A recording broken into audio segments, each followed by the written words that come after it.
Welcome back to my new video है।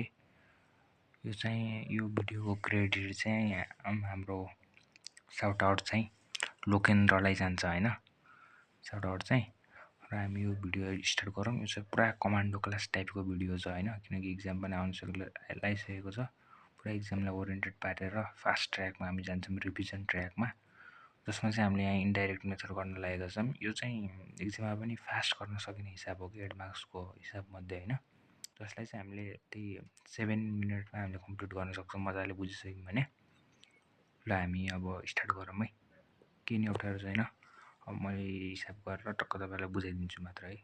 Okay ल guys मैले हिसाब पनि गरिसकेको छु। यो सिडिसी ले पब्लिस गरेको 2078 को यो सल्भ रहेको छ, जसमा चाहिँ हामीले फर्मेट चाहिँ पार्टिकुलर एमाउन्ट हुन्छ हाम्रो यो स्ट्रक्चर चाहिँ हैन। त्यसपछि हामीले पहिला सुरुमा नेट प्रफिट राख्नुपर्ने हुन्छ त्यहाँ, जसमा नेट प्रफिट दिएकै छ यहाँ। यही नेट प्रफिटलाई फर्स्टमा राख्नुपर्छ। इन्डाइरेक्ट भएपछि चाहिँ इन्डाइरेक्टमा यस्तो हुन्छ भने डाइरेक्टमा चाहिँ यही अपरेटिङ एक्टिभिटिजको मात्रै फरक हुन्छ। यो तलतिरको इन्भेस्टिङ र फाइनेन्सिङ सेमै हुन्छ हैन, त्यो अपरेटिङ मात्रै हो चेन्ज हुने। तपाईँले भन्नुहुन्छ भने म डाइरेक्ट पनि ल्याइदिउँ ल, अलि इन्डाइरेक्ट बुझौँ है। अनि यसमा चाहिँ नेट प्रफिट राख्नुपर्छ भनेपछि, अनि डाइरेक्टमा चाहिँ के हुन्छ भन्दाखेरि सेल्सलाई राख्नुपर्ने हुन्छ क्या हैन। क्यास कलेक्सन अफ के अरे डेप्टरकोमा चाहिँ सेल्सलाई राख्नुपर्छ भने यहाँमा चाहिँ नेट प्रफिट राख्नुपर्छ। यहाँ तलतिरपट्टि अरू पनि दिन सक्छ हैन, ट्याक्स पेड यताउता गरेर दिन सक्छ। यो बिफोर ट्याक्सवाला राख्नुपर्छ कि हामीले नेट प्रफिट भनेर जब दिन्छ नि जस्तो हिसाबमा पनि त्यही नै राख्नुपर्छ। अनि यसमा चाहिँ cash flow from operating activities गर्ने, त्यसपछि एड गर्ने। यसमा चाहिँ non cash and non operating expenses र लसेसहरूलाई मात्रै राख्नुपर्छ कि यहाँ। नन अपरेटिङ र नन क्यास होला क्या, कुरो बुझिरहनु भएको छ नि। नन क्यास र नन अपरेटिङलाई मात्रै राख्नुपर्छ है, जसले चाहिँ हामीले एड गरेर राख्छौँ, त्यसलाई जोड्छौँ। र नन अपरेटिङ इन्कम एन्ड गेनलाई चाहिँ हामीले लेस गर्छौँ है, जसमा चाहिँ हामीले यहाँ क्वेसनमा चाहिँ हेर्न सक्नुहुन्छ डिप्रिसिएसन यो नन अपरेटिङ भयो नि, premium on redemption of debenture non operating भयो, loss on issue sales of furniture non operating भयो। यो एमाउन्टलाई टक्क हामीले यहाँ राखिसकेका छौँ, मजाले देख्न सक्नुहुन्छ हैन। अनि यसलाई सबैलाई गरेर हामीले 8000 हामीले निकालेको छौँ। यो एडमा छ नि त, less non operating income and gain. हामीले नन अपरेटिङ यो छ नि खोज्नलाई यहाँ खोज्नु पर्दैन कि, यही तलतिरपट्टिकोमा हेरेर पुग्छ क्या, कुरो बुझ्नुभयो नि। यसको पनि ट्याक्कै अपरेटिङ एक्सपेन्सेस भन्ने त्यो भन्दा अपरेटिङ एक्सपेन्सेस भनेर यो सबै दिइसक्यो भने त सबै तलतिरको त नन अपरेटिङ भयो नि त, त्यही भएर हामीले नन अपरेटिङमा राखिदिउँ।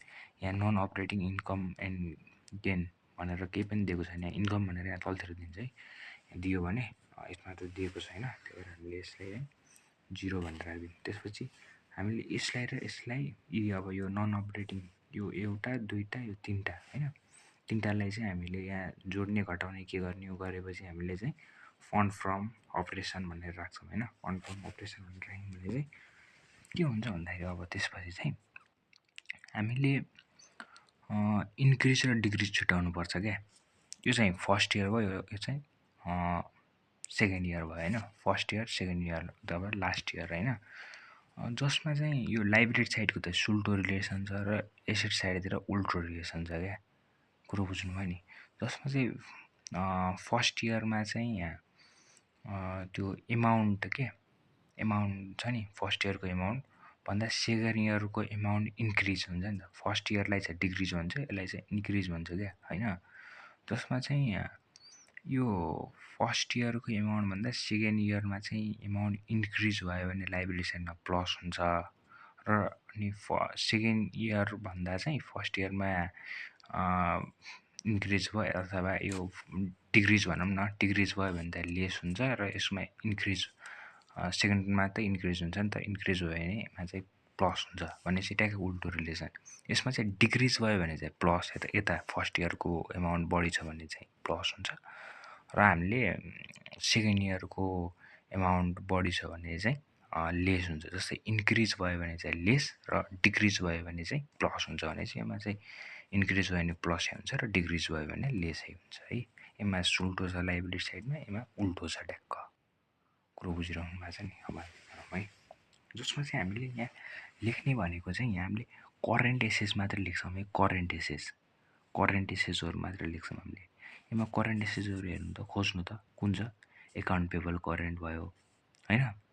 अब यिनीहरू त अब फाइनेन्सियलमा गयो है, के अरे सेयर क्यापिटल फाइनेन्सियल, डिबेन्चर फाइनेन्सियलमा गयो। एकाउन्ट पेबल भनेको करेन्ट भइहाल्यो, अनि त्यसपछि ब्याङ्क ओभरड्राफ्ट करेन्ट भइहाल्यो। रिटेन अर्निङ हामीले राख्दैनौँ, यसलाई केही गर्नै परेन। अनि फर्निचर भनेको चाहिँ यो इन्भेस्टिङ लङ टर्मवाला भइहाल्यो, लेन्ड पनि long term. Inventory closing stock भनेको सेम है, यो क्लोजिङ स्टक भनेको करेन्ट भइहाल्यो, अनि एकाउन्ट रिसिभेबल भनेको करेन्ट भइहाल्यो होइन। क्यास भनेर हामीले राख्दैनौँ, यसलाई लास्टमा हामीले एन्सर मिल्यो कि मिलेन भनेर पत्ता लगाउनको लागि यो क्यासको युज गर्छौँ है। यो क्यासतिर हेर्नुपर्ने, किनकि हाम्रो यो टपिकै non cash and non operating छ। नन क्यास भनेको यो क्यास राख्ने नै होइन। यो छ नि, यो क्यास फ्लो स्टेटमेन्टमा चाहिँ यसमा चाहिँ हामीले मेन कुरा बुझ्नुपर्ने भनेको क्यास आयो भने प्लस र क्यास गयो भने माइनस हो क्या, कुरो बुझ्नुभयो नि। अब हेर्नु एकाउन्ट पेबल के छ, यसमा चाहिँ इन्क्रिज भएको छ नि त। इन्क्रिज भएको छ भने यो प्लस हुन्छ, जसरी हामीले यहाँ लेखेको छौँ इन्क्रिज अफ एकाउन्ट पेबल 10,000। कतिले प्लस भयो क्या, 10,000 को डिफ्रेन्स हो नि त, 10,000। अनि अब सिधै भन्छु है म, एकाउन्ट के अरे ब्याङ्क ओभरड्राफ्ट भनेको चाहिँ यो चाहिँ डिक्रिज छ। हेर्नु डिक्रिज यताको बढी छ नि त, यहाँ हेर्नु डिक्रिज अफ ब्याङ्क ओभरड्राफ्ट भनेर हामीले 10,000 डिक्रिज भयो भने ब्राकेट लगाइदिने कि लेस गर्ने भनेको, लेस भनेको ब्राकेट लगाइदिने, लेस भनेर बुझिन्छ। अब यसमा के छ भन्नु, हेर्नु यो चाहिँ इन्क्रिज भएको छ नि त इन्भेन्ट्री, इन्क्रिज अफ इन्भेन्ट्री। यसमा चाहिँ ट्याक्कै उल्टो रिलेसन हुन्छ, इन्क्रिज भयो भने लेस, डिक्रिज भयो भने प्लस भनेको थियो नि त, त्यही भएर इन्क्रिज भयो, त्यही भएर लेस भयो। अब डिक्रिज अफ एकाउन्ट रिसिभेबल हेर्नु, यहाँ डिक्रिज अफ, यहाँ डिक्रिज अगाडिको एमाउन्ट बढी छ नि त, त्यही भएर डिक्रिज भयो।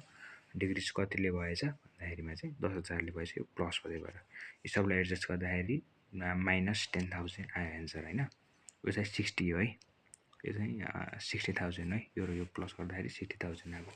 60,000मा 10,000 माइनस गर्दाखेरि कति आउँछ, 50,000 आउँछ। Cash flow from operating activities भनेर हामीले यो राख्यौँ। त्यसपछि तलतिर हेडिङ हामीले हेडिङ राख्यौँ cash flow from investing activities भनेर। इन्भेस्टिङ एक्टिभिटिजमा चाहिँ हामीले हेर्नुपर्ने, हेर्नु है, यसमा हल्का बुझ्नुपर्ने हुन्छ। यो एडजस्टमेन्ट के मा चाहिँ यहाँ दिएको छ भने इन्फर्मेसनहरू हेर्नुपर्ने हुन्छ। यो जस्तै यो माथि रहेछ नि, यो फर्निचरवाला, हामीले खास इन्भेस्टिङको लागि यो माथिको फर्निचर हेर्नुपर्ने हो। तर यो फर्निचर माथि हेर्नुभन्दा पनि हामीले तलतिर एडजस्टमेन्टमा हेर्नुपर्छ क्या। एडजस्टमेन्टमा हामीलाई दियो भने यो फर्निचरहरू यहाँबाट हामीले एडजस्ट पर्ने छैन क्या। तपाईँले पढिसक्नु सक्नुभयो होला पहिला, यो हेरेर हामीले समय व्यर्थै गर्नु परेन। यो सिधै यहाँ तलतिर गर्ने, यो एडजस्टमेन्टमा दिएको छ भने यो माथिरको यो सिट हेर्नु पर्दैन, यो टेबल हेर्नु पर्दैन है, जसमा चाहिँ सेल्स अफ फर्निचर भनेर 5,000 दिएको छ है, 5,000। जसमा हामीले यहाँ पनि हेर्न सक्छौँ लसम सेल अफ फर्निचर भनेर 5,000 दिएको छ, हामीले चाहिँ त्यहाँ राखिसक्यौँ अघि एडजस्टमेन्ट होइन। अब बुक भ्यालु खास त्यसको भ्यालु चाहिँ 10,000 रहेछ र त्यसले 5,000 घाटा खाएर बेचेछ अरे क्या, सेल गरेछ भनेपछि त्यसले सेल्स गरेको कतिमा रहेछ, सेल्स त्यसले 5,000मा गरेको रहेछ नि त। अब यहाँ यो 5,000 यहाँ लेखेको थिएन, यत्तिकै यो थिएन भने पनि चाहिँ हामीले यहाँ 5,000 सेल्स अफ फर्निचर भनेर 5,000 लेख्नुपर्ने हुन्थ्यो भने चाहिँ यहाँ सिधै एडजस्टमेन्टमा दिएकै छ भने चाहिँ हामीलाई त्यस्तो झन्झट परेन। यसलाई नै हामीले राख्छौँ होइन। पर्चेस अफ फर्निचर, अब यो के हो म हल्का बुझाइदिन्छु। सेल्स भनेको चाहिँ हाम्रो फर्स्ट सेल्स भनेको यसमा चाहिँ प्लस हुन्छ र पर्चेस भनेको चाहिँ लेस हुन्छ है। जस्तै हामीले यहाँको यो छ नि, यो ल्यान्डकै कुरा गरौँ है, 1,30,000 फर्स्ट इयरमा छ र सेकेन्डमा चाहिँ 1,45,000 भनेपछि यहाँ पर्चेस गरेर रहेछ कि। सेकेन्ड इयरमा पर्चेस गरेर त यो एमाउन्ट बढ्यो त, पर्चेस गऱ्यो भने पैसा आयो कि गयो, पैसा त गयो नि त। हामीले यहाँ पैसा आयो भने प्लस र पैसा गयो भने माइनस हो क्या, यति कुरा बुझ्नु। भनेपछि यहाँ पैसा गयो भने पर्चेस गर्दाखेरि पैसा गयो भने त लेस गर्नु पऱ्यो नि त, कुरो बुझिराख्नु भएको छ नि त। अब यो एमाउन्ट ट्याक्कै यतापट्टि थियो भनेपछि चाहिँ 1,45,000 यहाँ थियो र 1,30,000 यहाँ थियो भने चाहिँ यताबाट 1 लाख यहाँ 30,000 भएपछि त पैसा त घट्यो नि त। पैसा घट्यो भने यहाँको पक्कै पनि यहाँको ल्यान्डहरू चाहिँ सेल भएको हुनुपर्छ भनेर बुझिन्छ नि त। त्यो भएर सेल भएपछि के हुन्छ, पैसा आउँछ। कुरो बुझिसक्नुभएको तपाईँले, जसमा चाहिँ सेल्स अफ, त्यही भएर हामीले सेल्स अफ फर्निचर गरेर पैसा आयो नि त। सेल्स गरेपछि त 5,000 चाहिँ प्लसमा लेख्यौँ। पर्चेस अफ फर्निचर भनेर 90,000 दिएको थियो नि त। यो एमाउन्ट राखेको हामीले है, 90,000लाई चाहिँ लेसमा राख्यौँ। पर्चेस अफ ल्यान्ड कसरी आयो भन्नु होला फेरि। अब यहाँ ल्यान्ड के छ हेर्नु, ल्यान्ड चाहिँ यहाँ उतापट्टि बढेको छ नि त। उतापट्टि बढ्यो भने चाहिँ पर्चेस भएर त बढ्यो सेकेन्ड इयरमा, होइन, खरिद भएर त बढ्यो, पैसा खर्च भयो भनेपछि यो चाहिँ पर्चेस भयो। यतापट्टि यो यतातिर बढ्यो भने चाहिँ सेल्स गर्ने, यतातिर बढ्यो भने पर्चेस। अब पर्चेस हो नि त। पर्चेस कतिले भयो, 1,30,000 माइनस 1,45,000 गरेपछि चाहिँ पर्चेस चाहिँ 15,000ले भयो है। 15,000ले भयो भने हामीले यी दुईटालाई लेस भयो, लेस र यो एड भयो। यसलाई क्यालकुलेसन गर्दाखेरि चाहिँ 1 लाख आउँछ है। त्यही पनि ब्राकेटमा आउँछ, लेसमा आउँछ 1 लाख है।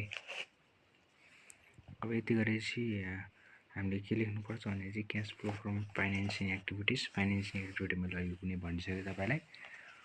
अब यसमा पनि हेर्नु, फाइनेन्सियल एक्टिभिटीमा सेयर क्यापिटल जान्छ। सेयर क्यापिटल बढाएको छ कि घटाएको छ, सेकेन्ड इयरमा बढाएको छ नि त। बढाएको छ भने यसमा चाहिँ सुल्टो रिलेसन छ नि त। बढाएको छ भने प्लस हुन्छ, घटाएको छ भने माइनस हुन्छ। भने चाहिँ यसमा प्लस हुन्छ। कतिले बढ्यो, 1 लाखले बढ्यो होइन। 1 लाख बढ्यो भने इस्यु गर्छौँ, घट्यो भने हामीले रिडिम्सन गर्छौँ है। भनेपछि यहाँ इस्यु अफ कता गयो, इस्यु अफ सेयर क्यापिटल चाहिँ 1 लाख गऱ्यौँ है। अब हेर्नु, डिप्रिसिएसन 9 डेभेन्चर के छ, घट्या छ नि त। कतिले घट्यो, 20,000ले घट्यो। भनेपछि घट्यो भने के गर्ने, रिडिम्सन अफ डेभेन्चर। अब यहाँ पनि हेर्नु, यहाँ एडिसनमा के भनेको छ भने चाहिँ premium on redemption of debenture भनेको छ क्या। प्रिमियम भनेको के हो, जोडिनु हो। रिडिम्सन भनेको यो घाटा के, हल्का टाइपको भनौँ न, डिप्रिसिएसन टाइपको यो कम भ्यालु के, पैसा गएको होइन। जस्तो रिडिम्सन भनेको त्यसमा चाहिँ प्रिमियम भयो अरे। प्रिमियम भनेको त्यो यो यहाँको 20,000 बचा छ नि, 20,000 आएको छ नि, यो 20,000मा चाहिँ यो 1,000 जोड्नुपर्ने हुन्छ क्या।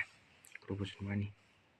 अब यहाँ हेर्नु, रिडिम्सन अफ डेभेन्चर 20,000 प्लस त्यो प्रिमियम थियो नि त तलतिरपट्टि, त्यसलाई चाहिँ हामीले यहाँ जोडेर राखिदिएको छौँ। 1 लाख नै, 1 लाख भन्नु आउँछ, 1,000 र 20,000 जोड्दाखेरि 21,000 आयो, माइनसमा आयो किनकि रिडिम्सन भएपछि माइनसमा हुन्छ होइन, घटाएको थियो नि त।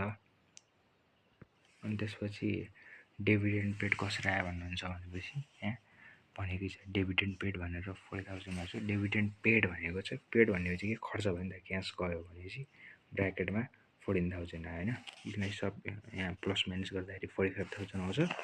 अनि हामीले तलतिर के गर्छौँ, net change in cash and cash equivalent भनेर A + B + C फर्मुला हो। जसलाई चाहिँ हामीले यहाँ यो भने जस्तै फर्मुला भने जस्तै होइन नि, फेरि यहाँ एमाउन्ट हेरेर यो चाहिँ प्लसमा छ, यो चाहिँ माइनसमा छ, अनि यो सीको चाहिँ प्लसमा छ भनेपछि प्लसमा भएकोलाई प्लसमा, माइनस अनि त्यसपछि माइनसमा छ नि त। 1 लाख माइनस 1 लाख प्लस 65,000 गरेपछि हामीलाई कति आउँछ, क्यालकुलेसन गरेपछि 15,000 आउँछ। तपाईँले गराउन सक्नुहुन्छ, 15,000 आउँछ। 8 ओपनिङ क्यास ब्यालेन्स हामीले कसरी ल्यायौँ भन्नु होला तपाईँले। फेरि मैले भनेको थिएँ नि, यो एन्सर मिल्यो कि मिलेन भनेर थाहा पाउनको लागि यो युज गरिन्छ भनेर। हेर्नु, यो भनेको फर्स्ट इयरको चाहिँ ओपनिङ र सेकेन्ड इयरको चाहिँ क्लोजिङ हो है। अनि हामीले चाहिँ 8 ओपनिङ क्यास ब्यालेन्स भनेर यो फर्स्ट इयरको 1,10,000 हामीले यहाँ राख्यौँ। र क्लोजिङ क्यास ब्यालेन्स भनेर यो र यो दुईवटा जोड्ने, यो net change in cash and cash equivalent र यो 8 ओपनिङ क्यास ब्यालेन्सलाई यो जोड्ने होइन। जोडेर जति आउँछ नि एमाउन्ट, यो जोडेपछि 1,25,000 आयो नि क्लोजिङ स्टकमा, क्लोजिङ क्यास ब्यालेन्समा। यहाँ पनि 1,25,000 आयो भनेपछि यो एन्सर मिल्यो। केही गरी यहाँ चाहिँ 1,25,000 आएको थिएन, यहाँ 1,00,000 आयो वा 1,35,000 आयो भनेपछि यो क्वेसन बिग्रेको हुन्थ्यो, यो सल्भ बिग्रेको हुन्थ्यो। यहाँ जति एमाउन्ट आयो नि यो ओपनिङ क्यास ब्यालेन्सलाई जोडेर जति यहाँ एमाउन्ट आउँछ नि त्यो ट्याक्कै सेकेन्डसँग मेल हुनुपर्छ, मेल मिल्नुपर्छ, तब मात्रै हाम्रो एन्सर मिल्छ है। जसमा चाहिँ हाम्रो यो मेल खाइसकेको छ भनेपछि यो एन्सर हाम्रो मिलेको छ है। यति नै हो गाइज, अरू पनि चाहियो भने भन्नु होला। यो पनि साथीहरूले हामीलाई कमेन्ट मेसेज गरेर मैले भनेको, यो साउट आउट चाहिँ हाम्रो लोकेन्द्रले जान्छ भनेपछि अरू पनि साथीहरूले चाहिँ केही पनि होइन गाह्रो नमानी होइन, चट्ट मलाई मेसेज गर्दा हुन्छ कुनको चाहियो भनेर, मलाई पर्सनल्ली मेसेज गर्दा पनि हुन्छ होइन। कुनको चाहियो म टक्क भिडियो बनाइदिन्छु, यस्तै साउट आउट बाई भनेर नाम दिएर म यस्तै भिडियो बनाइदिन्छु। यो चाहिँ लोकेन्द्रले भनेर मैले यो बनाएको भिडियो, जसले गर्दा तपाईँहरूले नि हेर्न पाउने भयो होइन। अरू पनि मलाई भिडियो बनाउने भनेर त्यो मेसेजहरू आएको छ, म त्यो पनि भिडियो बिस्तारै गर्दै गर्छु अरूको पनि।